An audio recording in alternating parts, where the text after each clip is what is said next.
Well, so much has been happening to Abba Kyari, celebrity call, who has been in the correctional center since he was nabbed by the NDLA. Prison officials are considering moving suspended police officer Abba Kyari to the custody of the State Security Service, SSS, from the Kuje prison after he nearly got murdered by aggrieved inmates who accused him of insincerity in bribe for release deals when he was in active service. Thank you very much for joining us. This is Serious Matters on ONIF TV. This is just a way of bringing you updates on cases and situations that we have discussed right here on the show. Well, according to internal documents and official access by us, the attack happened on May 4th, months after Mr. Kyari, who is on trial for drug-related offenses, was remanded. His attackers were about 190, and officials said, and they are mostly in prison for drug offenses.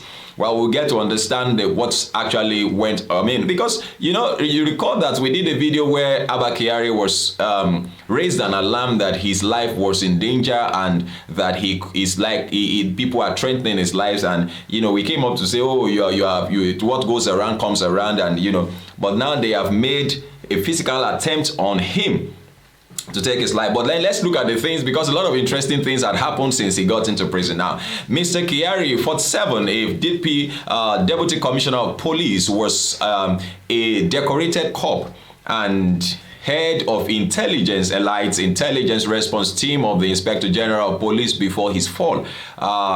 First, he was suspended from the police duty after being named last July by American investigators as an accomplice in the international fraud and money laundering scheme of Rahman Abbas, popularly called Osh Poppy. Then, while on suspension and awaiting the outcome of an internal probe, the National Drug Law Enforcement Agency, NDLA,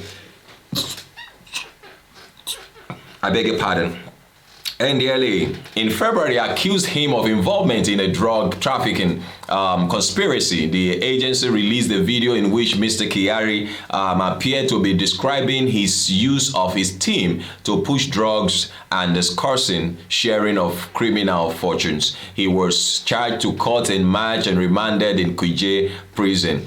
Well, now look at what the prison, the inmates have accused him of. Now, the Kuje attackers claimed Mr. Kyari prosecuted them despite taking bribes from them.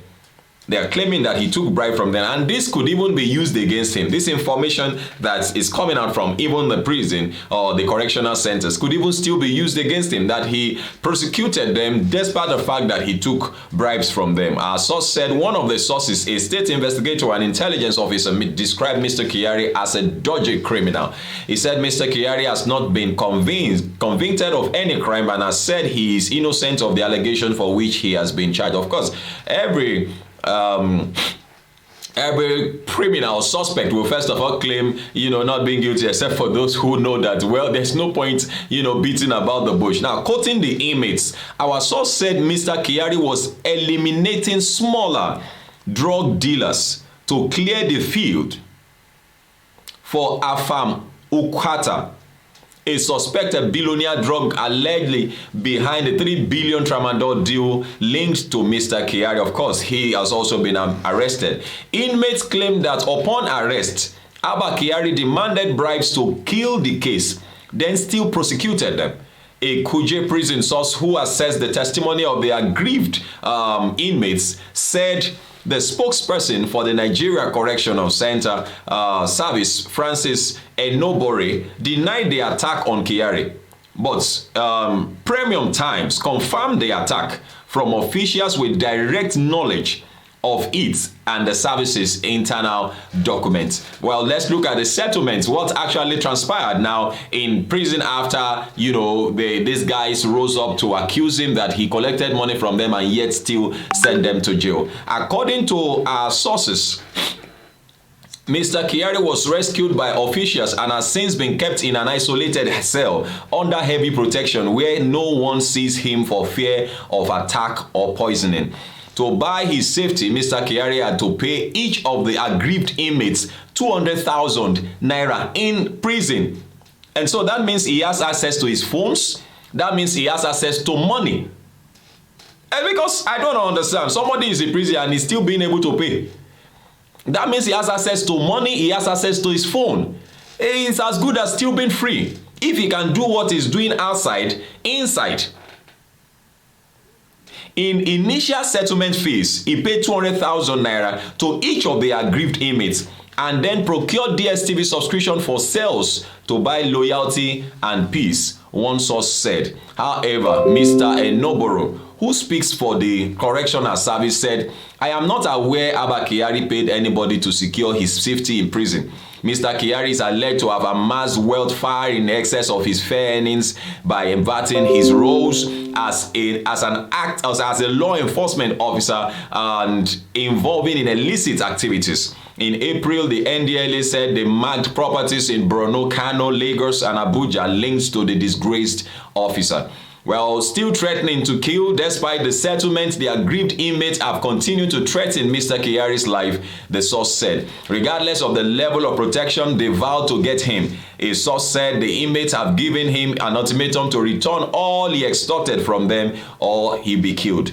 Relevant officials have assessed that he will be killed or badly injured if he continues to be remanded in Kuje, if an action is not taken with respect to what is happening to him. Now, the SSS spokesperson, I beg your pardon. Now, if he is continuing to be kept in there. Now, an official recommendation has therefore been made that Mr. Kyari should be transferred out of Kuje to an SSS facility. Premium Times reports that to us. Thank you very much and credit to them. Now, the SSS spokesperson Peter Afunaya did not answer calls, nor did he reply to a text requesting his comment on this particular report. Meanwhile, prison sources describe Mr. Kyari's life in Kuje. So far, he has every relevant officer on his payroll. They do his guidance, he sees his wife, and he has access to mobile devices and marabouts, one source said. So what is the difference? What is the difference? He has relevant officers on his payroll. Money is still entering for him. He's not saying, you see, we need to get things right in this country. Seriously. We've got to get things right. And the earlier, the better. The earlier, the better we do that. Well, this is serious matters, and I am leaving the platform for you to drop your comment. Make it simple and civil. Let's see what's your opinion on this particular matter. What do you think? What do you think? What do you think? What do you think about this particular matter? Maybe they should just leave him there, but then they shouldn't leave him there because he's not been convicted. The case has not been finalized. They do not know. They've not been able to say, oh, he committed this crime or that. He's still a suspect as far as the law is concerned. But then do please drop your comment. Make it simple and civil. My name is Olukunle Abraham. Of course, this is serious matters. Thank you very much for watching. Bye-bye.